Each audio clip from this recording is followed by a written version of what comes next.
ఇంట్లో కూర్చుని ఇంగ్లీష్ నేర్చుకోవాలనుకుంటున్నారా? అయితే వెంటనే మా స్పోకెన్ ఇంగ్లీష్ క్లాసెస్‌కి కాల్ చేయండి. నమస్తే రమ్మగారు. నమస్తే జయ. రమ్మగారు, కొన్ని సందేహాలు, అవి కూడా ధర్మ సందేహాలు అనుకోండి. ద్వారక గురించండి.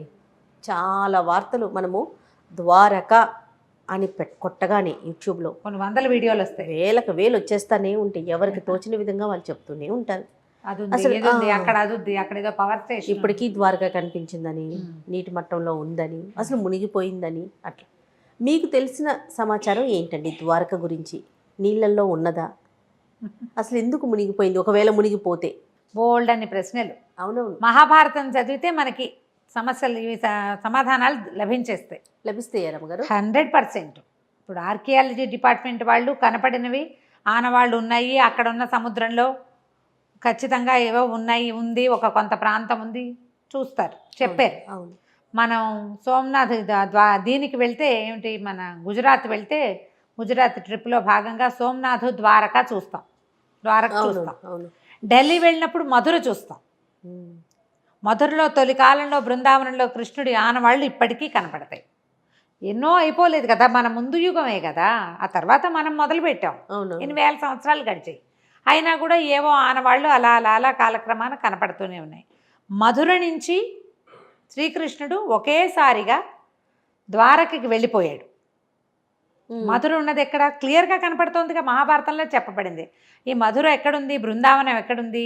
హస్తినాపురానికి కొంత దగ్గరలో ఉన్నట్టుగా కనపడుతుంది, ఢిల్లీకి దగ్గరలో. ఆగ్రా దగ్గర ఉంది కదా మధుర.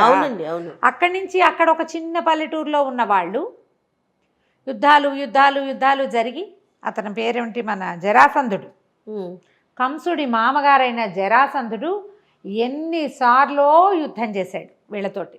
ఎప్పటికప్పుడు యుద్ధానికి వచ్చేవాడు. అల్లుడిని చంపారన్న కక్షతోటి. అల్లుడు చేసిన వెధవ పనులు అవేం లెక్కలేదు. కృష్ణుడి మీద పగ. ఇది కృష్ణుడు కాదు, భగవంతుడి మీద పగ. ఆ పగతోటే ఇది వచ్చాడు. ఇక విసుగు పుట్టి వెళ్ళిపోయాడు. యుద్ధం నుంచి పారిపోయారు వాళ్ళు. ఆ పారిపోయి ఈ ద్వారక సముద్ర తీరానికి యువతల వైపున ఒక చోట ఆగాడు. అక్కడ ఒక దేవాలయం ఉంది, మూల్ ద్వారక అంటారు. నేను వెళ్ళే, అందుకని క్లియర్గా చెప్తున్నా. రణ్ఛోడ్ రాయ్ అక్కడ ఉన్న దైవం పేరు, కృష్ణుడి పేరు.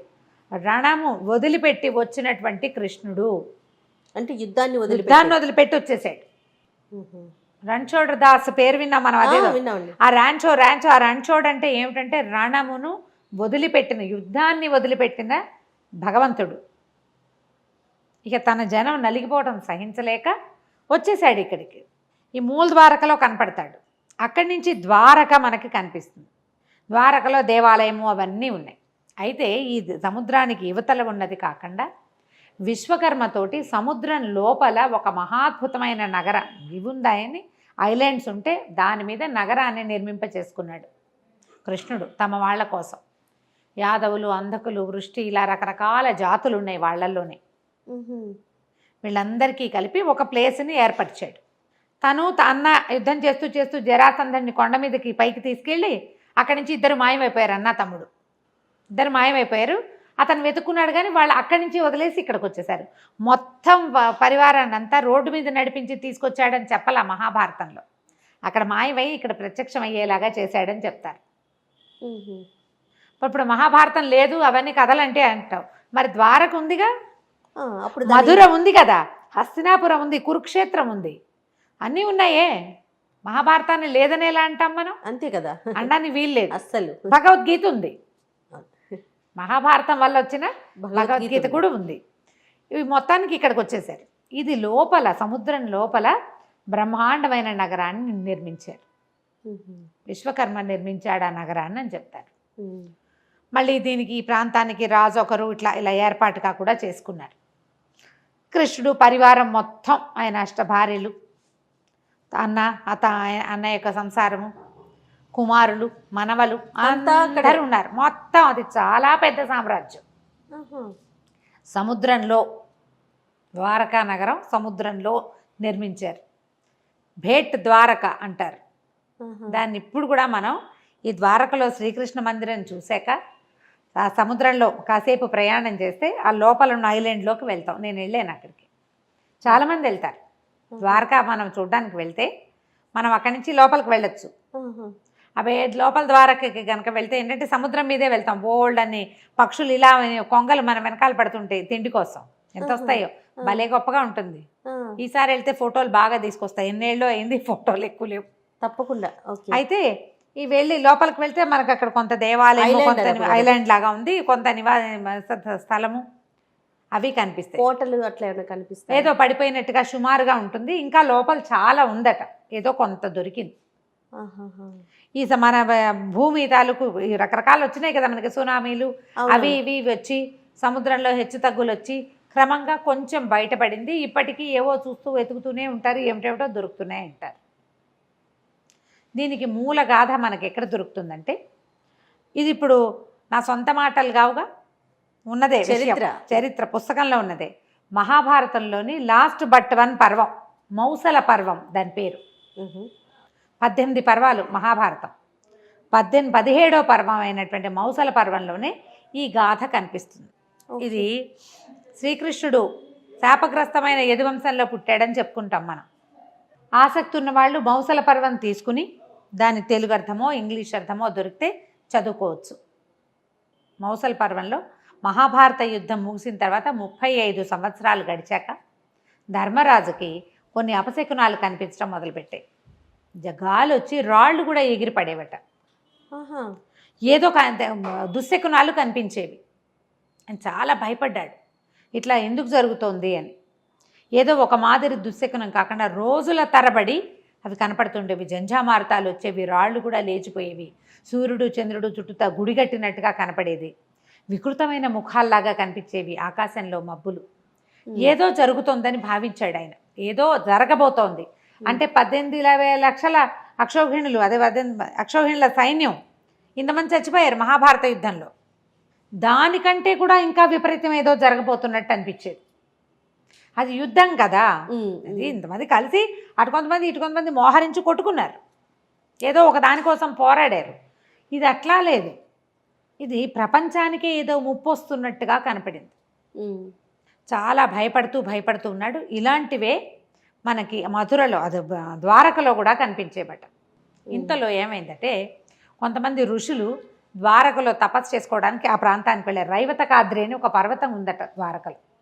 ఆ రైవతకాద్రి మీద తపస్సు చేసుకోవడానికి వెళ్ళారు. విశ్వామిత్రుడు, కణ్వుడు, నారదుడు ఇలాంటి వాళ్ళు కొంతమంది తపస్సు చేసుకోవడానికి వెళ్తే, ఈ యాదవుల్లో కొంతమంది చాలా ఉత్సాహంగా ఏం చేశారు, వాళ్ళల్లో ఒకడైనటువంటి సాంబుడికి స్త్రీ వేషం వేసి వాళ్ళ దగ్గరికి తీసుకెళ్ళి ఏమా ఫలానా వాడి భార్య బభ్రువు భార్య మగపిల్లాడు పుడితే బాగుంటుందని బభ్రువు అనుకుంటున్నాడు, ఏ పిల్ల పుడుతుందో చెప్పమన్నారు. గర్భవతిని తీసుకెళ్ళి, ఆ గర్భవతి ఎవరు, ఆడవేషంలో ఉన్న సాంబుడు. ఋషులు కోపించి శపించారట.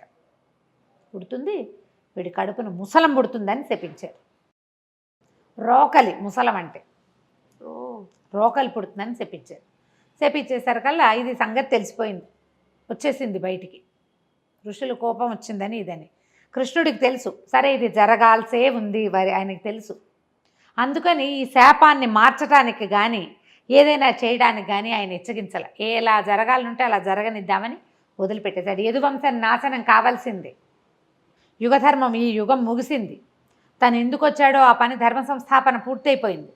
తను వెళ్ళిపోవాలి, తను కూడా వెళ్ళిపోవాలి వెనక్కి, వీళ్ళందరినీ కూడా కలిపేయాలి సముద్రంలో. దానికి ఆది ఇది. ముసలం పుట్టింది, అలాంటి పదం మనం ఒక వాడకం వింటుంటామా, ఆ ముసలం ఇది. వాడి కడుపు చీల్చుకుని బయటకు వచ్చిందట ముసలం. వస్తే అప్పుడు అక్కడ రాజుగా ఉన్నటువంటి ఆ ప్రాంతానికి, అంటే ఇది చాలా పెద్దది కదా, ఇది ఒక చిన్న ఊరు కాదు, అది కొన్ని రాజ్యాల సమాహారంగా ఉంది. అయితే ఆ ప్రాంతానికి రాజుగా ఉన్న ఆహుకుడు ఏం చేశాడు, ఆ పుట్టిన ముసలాన్ని అరగదీయించి చూర్ణం చేసి సముద్రంలో కల్పించేశాడు. అరగదీశాడు దాన్ని. ఇనప రజం లాంటిది వచ్చింది, ఆ రజనంతా సముద్రంలో కల్పించేశాడు. అంత ములుకు లాంటిది మిగిలింది, దాన్ని పారేశారు అరగదీయలేక. అప్పుడు ఇంకేం చెప్పాడంటే, ఎవ్వరూ మద్యం తయారు చేయకూడదు, తాగకూడదు అని ఖచ్చితంగా చెప్పారు. ఎప్పుడైతే ఈ ముసలం పుట్టిందో దాని తర్వాత రాజ్యంలో అపశకునాలు కనపడడం మొదలుపెట్టినాయి. మేకలు వీటిలాగా నక్కల్లాగా కూసేవట. ఎంత విపరీతమైన అపశకునాలో. ప్రతి వాళ్ళకి ఎవరో ఒక బోడి తలవాడు ఏదో వికృతాకారుడు ఎవడో వాకిట్లో తిరుగుతున్నట్టు. బా వెళ్ళి చూస్తే ఎవరు ఉండరు. బాణాలు వేస్తే వాడికి తగలవు. అన్ని దుశ్శకునాలు, అపశకునాలు, విపరీతాలు కొట్టుకు తెచ్చేవాళ్ళు. ప్రతిదానికి పాపకార్యాలు చేయడానికి వెనక్కి తీసేవాళ్ళు కదంటే యుగం మారిపోతోంది. ఆ క్రియ తెలిసిపోతుంది వీళ్ళకి. వినాశనం, వాళ్ళు సర్వనాశనం అవ్వడానికి అన్ని దుస్వప్నాలు, దుశ్శకునాలు కనపడ్డం మొదలుపెట్టినాయి. ఎన్ని రకాలు చెప్తారో మహాభారతంలో. ఎన్ని రకాలో పురుగులు, వండుకున్న అన్నంలో పురుగులు కనపడేవి. వంట చేస్తే పురుగులు. బ్రాహ్మణుని భోజనాన్ని పిలిచి వీళ్ళే అందులో సురగలిపి పెట్టేసేవాళ్ళు. వాళ్ళకే బుద్ధి, వాళ్ళ బుద్ధి కూడా అలాగే దిక్కుమాలిన బుద్ధి అయిపోయేది. చేయగలిగేది ఏం లేదు. మొత్తం ఉన్న జాతంతా సర్వనాశనం అయిపోవటానికి అది నాది అన్నమాట. అది నాంది. వీళ్ళు పితృకార్యాలు కూడా సరిగ్గా చేసేవాళ్ళు కాదుట. ఒక రాముడు కృష్ణుడిని తప్ప, బలరామ కృష్ణుడిని తప్ప మిగిలిన పెద్దవాళ్ళందరినీ ఏదో ఒకటని వెగటుగా మాట్లాడేవారు. అన్నిటికీ నువ్వంటే నువ్వనేవాళ్ళు. చాలా విపరీతాలు జరిగాయి అన్నమాట. అసలు మౌసల పర్వం చదువుతుంటే జయ కళ్ళల్లో నీళ్లు, ఒంటి మీద గుజ్బంస్ వస్తాయి. ఒక్కో శ్లోకం చదువుతుంటే, మేము చదివేం కదా, ఒక్కో శ్లోకం చదువుతుంటే ఇంత విపరీతమా మీరు చెప్తుంటేనే అలా అనిపిస్తుంది నాకు. చదివితే మాత్రం. అందుకే నాకు ఈ టాపిక్ ఇష్టం లేదు. పని చెప్పండి అని బలవంతం పెట్టాను. చాలా బాధగా ఉంటుంది. ఎంత అత్యద్భుతమైన మనని భక్తి పారవస్యంలో ఓలలాడించే ఆ ఘట్టాలన్నీ, మహాభారత ఘట్టాలు, కృష్ణుడున్న ప్రతి ఘట్టము మనని భగవంతుడి వైపుకి లాక్కెళ్ళిపోతుంది. అలాంటిది వాళ్ళు ఇలాగా వినాశనం వైపుకి వెళ్ళిపోవటాన్ని వింటూ ఉంటే సహించలేకపోతామే, భరించలేము అసలు. దీని తర్వాత కృష్ణుడు వెళ్ళిపోతాడన్న ఊహ అసలు భరించరానట్టుగా ఉంటుంది. భూమి అతన్ని కోల్పోతుంది కదా, మరి ఎంత బాధగా ఉంటుందో చదవడానికి. చాలా బాధగా ఉంటుంది. కాకపోతే మనం ఇలాంటి భక్తులతోటి, భగవంతుడి మీద ప్రీతితోటి చదివితే మనం వెళ్ళలేకపోతాం. అలా వెళ్ళకూడదు. భారతాన్ని భారతంగానే చదవాలి. ఎవరైనా చెప్పేటప్పుడు వింటూ 10 మంది కూర్చుని వింటే అంత బాధగా ఉండదు. ఒకళ్ళే చదివి కొద్దిగా చిన్న గ్రూప్ అయితే మాత్రం ఏడుపు వచ్చేస్తూ ఉంటుంది. ఇళ్లలో రోజు శంఖనాదం చేస్తే, శంఖనాదం చేయగానే గాడిదలు ఓండర్ పెట్టేవిట ఆ సౌండ్ వినేసరికి. అక్కడి నుంచి శ్రీకృష్ణుడికి దివ్య రథం ఒకటి ఉంది. చూస్తూ ఉండగానే అది వెళ్ళిపోయిందట సముద్రం మీదకి. భగవంతుడి ధ్వజము, ఆయన అన్నయ్య ధ్వజం, తాళధ్వజము, గరుడ ధ్వజం, 2 పతాకాలు. ఆయనది తాళధ్వజము, ఈయనది గరుడ ధ్వజం. 2 ధ్వజాలు మాయమైపోయినాయి. శ్రీకృష్ణుడికి అగ్నిదేవుడు ఇచ్చిన సుదర్శన చక్రాయుధం ఇలా తిరుగుతూ వలయాలుగా ఆకాశంలోకి వెళ్ళిపోయింది. ఆయన కూడా వెళ్ళిపోతాడు. అది ఆయన వెళ్ళిపోయే ముందు ఆయనతో ఉన్న సమూహం అంతా వెళ్ళిపోవటం. ఆయన వచ్చిన పని అయిపోయింది. ఇంకా తీర్థయాత్రలకు వెళ్ళండి అని ఒక ఘోషగా వినపడేదట. సరే, వీళ్ళంతా ఏం చేశారు? వీళ్ళందరూ, కృష్ణుడు కూడా అందరినీ సముద్ర తీరానికి యాత్రలకు వెళ్ళమని చెప్పాడట. అన్ని జాతుల వాళ్ళు అక్కడ ఉన్న, నానా రకాల జాతులు, ఒక జాతే లేదు అక్కడ, అదేలేండి, ఉన్నారు. ఇంకా వీళ్ళందరూ కలిసి సముద్ర తీరానికి కుటుంబాలతో సహా తరలి వెళ్ళారు. తరలి వెళ్ళి విపరీతంగా మద్యం తాగారు. విలాసయాత్ర కాదు వెళ్ళారు వాళ్ళు, విహారయాత్రకి. చెప్పింది ఏమిటి? ఆజ్ఞ, తీర్థయాత్ర అని ఆజ్ఞ వస్తే వీళ్ళు దాన్ని విలాసయాత్ర చేసుకున్నారు, వినోదయాత్ర చేశారు, తాగేశారు బాగా. అసలు మద్యమే తాగొద్దని చెప్తే మనం ఆ రాజాజ్ఞని ఉల్లంఘించడమే. మన దశలు ఎప్పుడు పాడవుతాయి జయ? మనం ఆజ్ఞని ఉల్లంఘించటం అంతే. ఇది చెయ్యకూడదు అంటే దాన్ని ఉల్లంఘించామా మనకి దుశ్శకునం. అదే మన బుద్ధి పెడదోవ పట్టేస్తున్నట్టు. ఆ పెడతోవ పట్టడం ఏమిటో ఇప్పుడు పిల్లలు చేస్తున్నారు జయ. అట్లా మనం వద్దు అంటామా? వినాశకాలే విపరీత బుద్ధి అంటామా? ఏది వద్దంటామో దాని ఆజ్ఞ ఉల్లంఘన చేయటం. ఇది పనికిరాదు అంటే ఎందుకు పనికిరాదు అని ప్రశ్నించటం. కొంతమంది ప్రశ్నించి ఊరుకుంటారు, కొంతమంది చేసేస్తారు. ఇప్పుడు మనకు చూడు ఎట్లా కనపడుతున్నాయి. అవునండి, అవును, కనిపిస్తున్నాయి కదా. అక్కడి నుంచి వీళ్ళు కొంతమంది కూర్చుంటే కృతవర్మ ఉన్నాడు. కృతవర్మ ఎవరు? మనకి మహాభారత యుద్ధంలో అశ్వత్థామతో కలిసి దుర్యోధనుడి పక్షంలో ఉన్నప్పుడు అశ్వత్థామ ఏం చేశాడు? ఇలా వీళ్ళని ఉప పాండవుల్ని సంహరించాడు. ఈ తాగేసేసరికల్లా ఎక్కడెక్కడి మాటల్లో పుడతాయి కదా, ఎక్కడవో గుర్తొస్తాయి. కృతవర్మని దుర్మార్గుడా, నువ్వు పడుకున్న వాళ్ళని, నిద్రపోయే వాళ్ళు, మరణించిన వాళ్ళతో సమానం, వాళ్ళని చంపేయటానికి వాడు వెళ్తే వాడు వెనకాల పడి నువ్వు పోయావని ఆయన అన్నాడు. కృతవర్మ చిన్నవాడు కాదు, చాలా పెద్దవాడు. మరి యుగాలు దాటిపోయినాయి కదా. చాలా పెద్దవాడు. ఇక అనేసరికల్లా ఆయన కూడా ఊరుకోవాలి, నువ్వు ఫలానా వాడిని నువ్వు కొట్టలేదా అనే. ఇద్దరు ఒకళ్ళనొకళ్ళు కొట్టుకున్నారు. దాంట్లో ఈ ఉద్రేకపడిన వాళ్ళలో ప్రద్యుమ్నుడు శ్రీకృష్ణుని కుమారుడు, ఓ యుయుధానుడు ప్రద్యుమ్నుడు కృష్ణుడి కుమారుడు కదా, వీళ్ళిద్దరు మాట్లాడారు. ఊరుకోలే వాళ్ళు, రెచ్చిపోతున్నారనమాట. అక్కడికి శ్రీకృష్ణుడి సోదరుడైన సాత్యకి ఒక వాదన వచ్చింది. ఇంకా ఏవేవేవో మాటలు పుట్టినాయి, ఏవేవో. తర్వాత ఏమో ఈ మన అది ఉంది కదా మన సెమంతకమణి పేరు వచ్చింది. అప్పుడు అది పోవటము, అది దొరకటము, దాని గురించి మాట్లాడితే సత్యభామ వచ్చి ఆ మణి జ్ఞాపకం చేసుకుని ఆవిడ వచ్చి దుఃఖించి వెళ్ళింది. ఇలా హడావిడిగా ఉన్న కొట్లాడుకుంటుంటే మధ్యలో ఆడాళ్ళు కూడా వస్తే ఇంకా ఎలా అవుతుంది? ఈ మాటలు పెరిగేసరికల్లా సాత్యకి కృష్ణుడు అక్కడ ఉండగానే కత్తి తీసి కృతవర్మని ఖండించేశాడు. వాళ్ళు ఊరుకోలే, వాళ్ళు యుద్ధం, వీళ్ళు యుద్ధం, యుద్ధం యుద్ధం యుద్ధం మామూలు యుద్ధంగా లేదు. అక్కడి నుంచి ఒక రకమైన గడ్డి పెరిగింది అక్కడ. ఆ గడ్డి ఎందుకు పెరిగింది? ఆ సముద్ర తీరంలో వీళ్ళు ఇనప రజాన్ని కలిపేశారు కదా సముద్రంలో, అది ఒడ్డుకు కొట్టుకొచ్చి తుంగ, ఒక రకమైన గడ్డి అది. ఆ ఒక్క తుంగ మొక్క చేత్తో పుచ్చుకోగానే ఒక ముసలం కింద తయారైంది అది. అలాంటివి అవన్నీ ఎన్నున్నాయి అక్కడ. మరి ఎంత రజను ఆ సముద్రంలో కలిసిపోయింది. ఈ అక్కడి నుంచి యుద్ధం వీళ్ళు పెరిగింది, ఒకళ్ళనొకళ్ళు కొట్టుకోవడం మొదలుపెట్టారు. వీళ్ళు వాళ్ళు ఇక కృష్ణుడు ఇంకా ఆగలేక ఆయన ఏం చేశాడు, చేతికి అందిన గడ్డి పరకలని ఇట్లా మెలిపెట్టి లాగితే అవి ఒక ముసలంగా, భయంకరమైన ముసలంగా తయారైనాయి. ఆయన చేతికి అందిన వాళ్ళని, కొట్లాడుకుంటున్న వాళ్ళని కొట్టాడు. ఇక కొంతమంది మరణించారు. వాళ్ళు ఎడాపెడా యుద్ధం చేశారు. ఇక వాళ్ళల్లో వాళ్ళు కొట్టుకుని అట్లా కొట్లాట ముదిరిపోయి మరణాలే. ఇంకా ఆడవాళ్ళు పిల్లలు పారిపోయారు. ఈ మగవాళ్లే ఇక్కడ ఉన్నారు. ఉన్న ఆడవాళ్ళంతా నగరం వైపుకి పరిగెత్తేశారు యుద్ధం జరుగుతోందని. కొట్టుకున్నారు. ఇక మిగిలింది ఎవరు? అన్న తమ్ముడు, అంతే. ఇక ఇక్కడ పెద్దగా ఎవరు మిగల్ల. యదువంశంలో పుట్టిన వాళ్ళందరూ వెళ్ళిపోయారు. శ్రీకృష్ణుడు అర్జునుడికి కబురు చేశాడు రమ్మని. వీళ్ళకి కబురు వెళ్ళిపోయింది. ఇక్కడ ఏదో దారుకుడు, వీళ్ళ రథసారథి. ఈ దారుకుడి పేరు మీకు జ్ఞాపకం ఉంటుంది, మాయాబజార్లో వింటాం, దారుక అని. శ్రీకృష్ణుడి రథసారథి దారుకుడు. ఓ బళి బళి బళి బళి దేవా అని పాట పాడిన ఒక క్యారెక్టర్, అది దారుకుడి క్యారెక్టర్, కృష్ణుడి యొక్క రథసారథి. అతను హస్తినాపురానికి వెళ్ళి ఇక్కడ ఇట్లా చాలా ఇదిగా ఉందని, ఏదో ఉపద్రవం జరగబోతున్నట్టు ఉన్నదని, నిన్ను కృష్ణుడు రమ్మంటున్నాడని చెప్పాడు.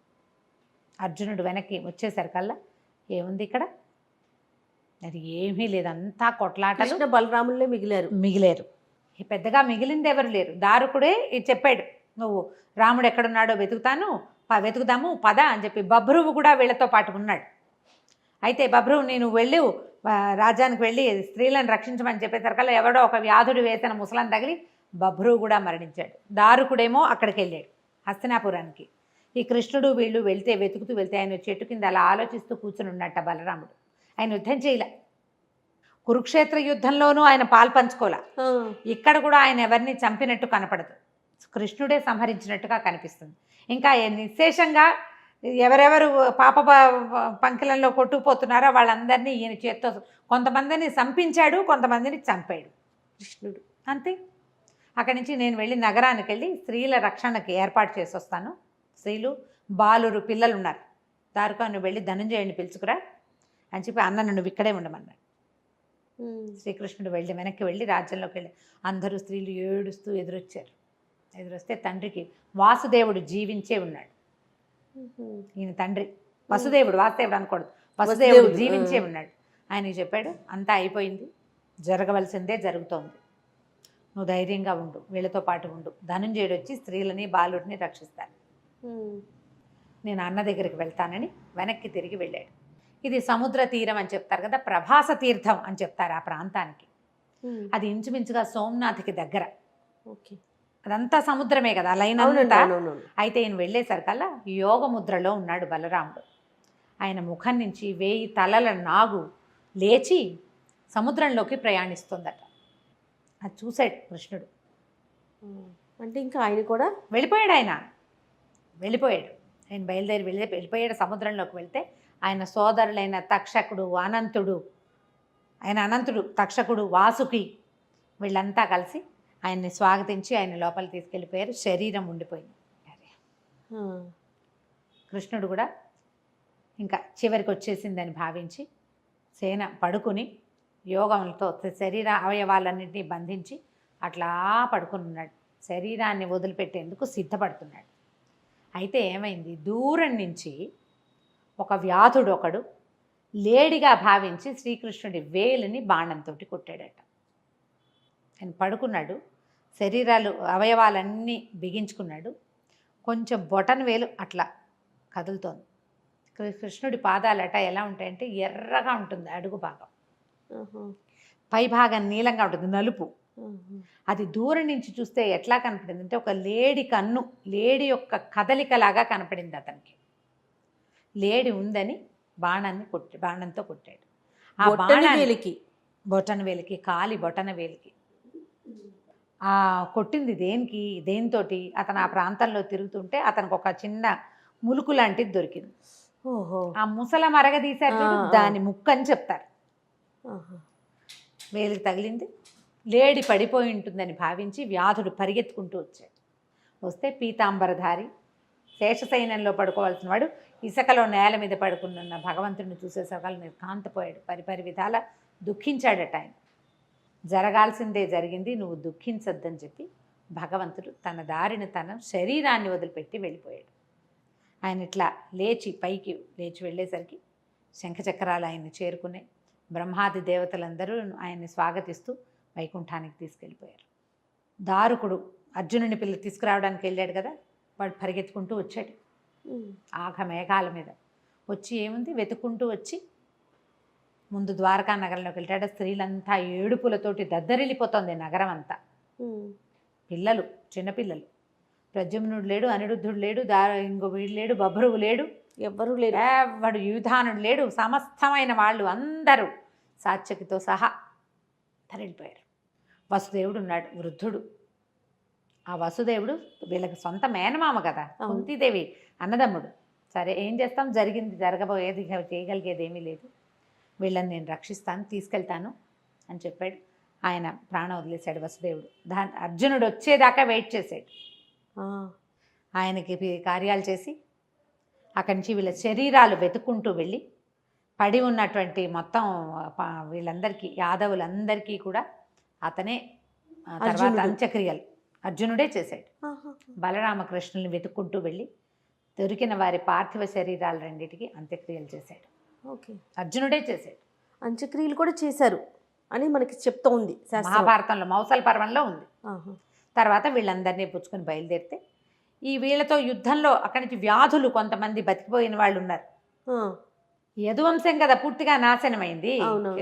వాళ్ళలో మిగిలిన వాళ్ళు కొంతమంది చచ్చిపోయినా కొంతమంది వెంటపడ్డారు. దస్యులు, దొంగలు అంటారు, దొంగలు కొంతమంది వీళ్ళ వెనకాల పడి ఆడవాళ్ళని వీళ్ళని లాక్కెళ్ళిపోవటం, పిల్లల్ని లాక్కెళ్ళిపోవటం, కొంతమందిని బలవంతంగా లాక్కెళ్ళిపోయారు. కొంతమంది ఆడవాళ్ళు ఇంకేమీ దిక్కులేదని వాళ్ళ వెనకాల పడిపోయారు. మిగిలిన వాళ్ళని రక్షించుకుంటూ తీసుకెళ్ళాడు. అయితే అర్జునుడు ఒకడు అంటే ఆయన ఒక్కడే కాదుగా, ఆయనతో పాటు సైన్యం వచ్చింది కదా, అంతా వచ్చారు వాళ్ళందరూ కలిసి. అయితే రుక్మిణీదేవి, తర్వాత జాంబవతి, హైమవతి అని పేర్లు చెప్తారు. వీళ్ళు మాత్రం అగ్ని ప్రవేశం చేశారట. మిగిలిన సత్యభామ మొదలైన వాళ్ళంతా కూడా అడవికి వెళ్ళిపోయారు తపస్సు చేసుకోవడానికి. తర్వాత కాలక్రమాన ఎవరి దారిని వాళ్ళు పట్టేశారు. ఇంటికి వచ్చి మన స్నేహితుడు, మన మిత్రుడు, మన బాంధవుడు వెళ్ళిపోయాడని చెప్తాడు. నేను చెప్పలేను. అన్నిటి నుంచి, అన్ని క్రియల్లోనూ ఈ పాండవులతో పాటు కృష్ణుడే ఉన్నాడు మొదటి నుంచి. అవును, అతనే మనకు అన్నీ. భగవంతుడే వీళ్ళతో పాటు బంధువుగా, స్నేహితుడుగా, సారథిగా వీళ్ళ జీవితాలకి ఒక దారి చూపించాడు. పంపించేసి వచ్చాను. అర్జునుడు వచ్చి చెప్పాడు, ఇక మనది కూడా దారే, మనం కూడా వెళ్ళిపోయే రోజు వచ్చేసింది అని. తర్వాత కొంతకాలానికి మహాప్రస్థానానికి పాండవులు కూడా వెళ్ళిపోయారు. ఏ కథ అయినా చివరికి ఇలాగే కదా, అంతే కదా, భగవంతుడి భగవంతుడి కథ అయినా ముగియవలసిందే. అయితే ఆయన ఏ ధర్మ సంస్థాపన చేయటానికి వచ్చాడో ఆ ధర్మ సంస్థాపన చేసేసి ప్రపంచానికి ఒక మార్గదర్శనం చూపించి వెళ్ళిపోయాడు. అయితే ఎప్పుడైతే ఈ స్త్రీలని తీసుకుని నగరం దాటాడో మొత్తం ద్వారకా నగరం అంతా సముద్రంలో మునిగిపోయింది. వెనక్కి తిరిగి చూసి ఆశ్చర్యపోయారట. కేవలం అర్జునుడు ఒకడు, నరనారాయణులలో ఒకడు నిర్గమించి ఒకరు వెళ్ళిపోతే రెండో వాడు ఆ భూమి మీద ఉన్నంతసేపు సముద్రుడు దాన్ని ఇట్లా పట్టుకుని ఆపి పెట్టి ఉంచాడు. యాదవులతో పాటు ఇది నాశనం అయిపోవాలి. అతను అడుగు బయట పడిపోయాక అసలు ఆయన వెళ్ళిపోయాడు. కొసరువాడు కూడా వెళ్ళిపోయేసరికి మొత్తం భూమి ద్వారకంతా నీళ్లల్లో కలిసిపోయింది, సముద్రంలో పడిపోయింది. ఇక ద్వారకా నగరంలో ప్రాణి అంటూ మిగలలేదట. ఎంతంత కోట విశ్వకర్మ సృష్టించింది, ఎన్ని ఇచ్చారో, ఎన్ని రకాలో.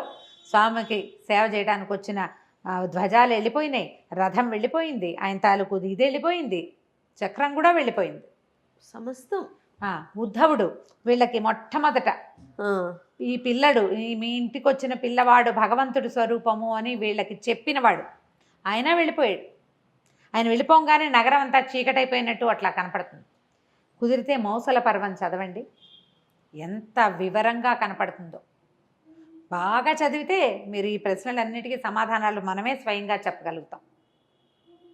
ఎలా వచ్చాడు కృష్ణుడు, ఆ గాథ ఎంత వింత విచిత్రంగా ఉంటుంది. వెళ్ళడం చూడు, ఇలా వెళ్ళిపోవటం కోసం ఈ వంశంలో జన్మించాడు. ఆయనతో పాటు ఆయన ఆనవాళ్ళు కూడా లేకుండా పూర్తిగా స్వర్గారోహణ. వీళ్ళు ఆలోచించుకుని ఇదంతా మన పని అయిపోయిందని ఒక్కొక్కళ్ళకి ఒక్కొక్క ప్లేస్ ఇచ్చి పాండవులు అంటే వీళ్ళ సంతానాలు ఒకళ్ళిద్దరు పిల్లలు మిగిలిపోతే సుభద్రకి చెప్పారట, నీ మనవడు రాజు అవుతాడు అని చెప్పి. పరీక్షిత్తుకి జీవితం ఇచ్చాడు భగవంతుడు. చనిపోయిన శిశువుని బతికించాడు కదా. అవునవును, చనిపోయిన వాడిని బతికించాడు. ఇక ఆయన రూపంలో పరీక్షిత్ రూపంలో ఇంకా కొంతకాలం ఉన్నాడనమాట. ఇంకా కొంతకాలం భూమిని పరిపాలించాడు కదా.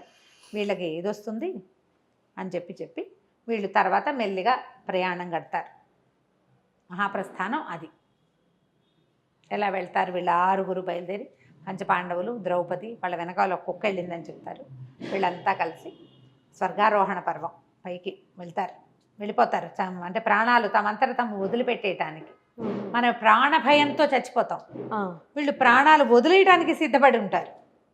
క్రమంగా యుగం మారేసరికల యుగధర్మం మారంగానే ప్రాణభీతి ఇవన్నీ పెరిగిపోతాయి. నిదానంగా చదవండి. మౌసల పర్వం చదివితే కనుక చాలా వివరాలు తెలుస్తాయి. గూస్ బంప్స్ వచ్చినాయి కదా జయ, కళ్ళల్లో నీళ్లు తిరిగినాయి. అసలు మీరు చెప్తున్నంతసేపు ఒకలాగా అనిపించేస్తుంది మనసుకి. అలాగే ఉంటుంది. నేను ఎన్నిసార్లు చదివినా నాకు ఏడిపే వస్తుంది. కొన్నిటికి అలా లోబడిపోతాం ఎందుకో మరి. అంతే రమ్మగారు. నమస్తే.